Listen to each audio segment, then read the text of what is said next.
નોકરી જોઈએ છે તો પહેલાં નમાજ પઢો.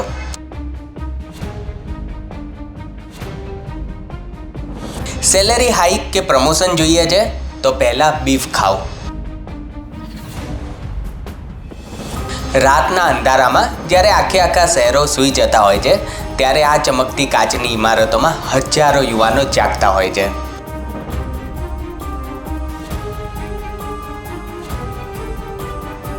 પણ અહીંયા કોર્પોરેટ લાઈફસ્ટાઈલ અને આધુનિકતાના નામે શું ચાલે છે એ હું આજે તમને જણાવીશ.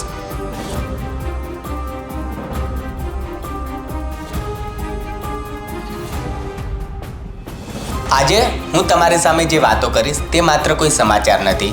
મેં પોતે વર્ષો સુધી બીપીઓ અને કેપીઓ સેક્ટરમાં કામ કર્યું છે. મેં એ માહોલ જોયો છે, એ નેટવર્ક જોયું છે અને એ મનોવૃત્તિને નજીકથી અનુભવી છે. નાસિકમાં મહારાષ્ટ્ર પોલીસે જે 6 મુસ્લિમ ટીમ લીડર્સની ધરપકડ કરી એ તો માત્ર એક શરૂઆત છે. અસલી ખેલ આ ઓફિસની અંદર કેવી રીતે ખેલાય છે એનો હું આજે ઓફ ઇન્ડિયા પર પર્દાફાશ કરીશ. નમસ્કાર, હું છું લિંકન ઓફ ઇન્ડિયા પર. આ સેક્ટરને મેં અંદરથી જોયું છે. અહીં નોકરી મેળવવા કોઈ મોટી ડિગ્રી જોઈતી નથી. થોડું અંગ્રેજી આવડે એટલે 20-30 હજારની નોકરી આરામથી મળી જાય છે. અહીં 2 વર્ગ હોય છે.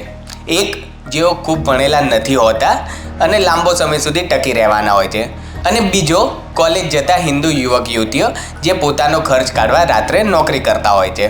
હું પણ જ્યારે કોલેજમાં હતો ત્યારે મારો હાથ ખર્ચ નીકાળવા માટે રાત્રે આવા જ એક બીપીઓમાં જોબ કરતો હતો. મેં જોયું છે કે આ સેક્ટરમાં એકવાર કોઈ મુસ્લિમ વ્યક્તિ ટીમ લીડર, ટ્રેનર કે એચઆર જેવી પોસ્ટ ઉપર પહોંચી જાય એટલે તે આખી ઇકોસિસ્ટમ બદલી નાખે છે. તે પોતાના ધર્મના યુવાનોને આસાનીથી ઇન્ટરવ્યૂમાં પાસ કરીને સિસ્ટમમાં ઘુસાડી દેતા હોય છે.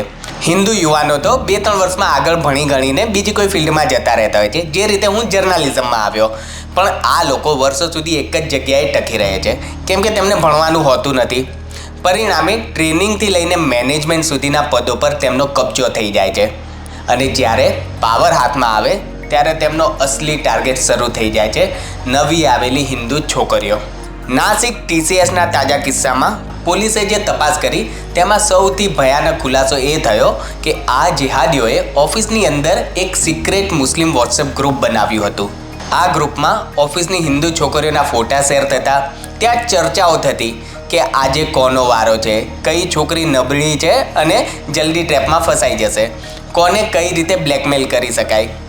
વિચારો, જે છોકરી પોતાના ટીમ લીડરને રક્ષક માનતી હોય એ જ ટીમ લીડર ડિજિટલ ગ્રુપમાં એ છોકરીની બોલી લગાડતો હતો.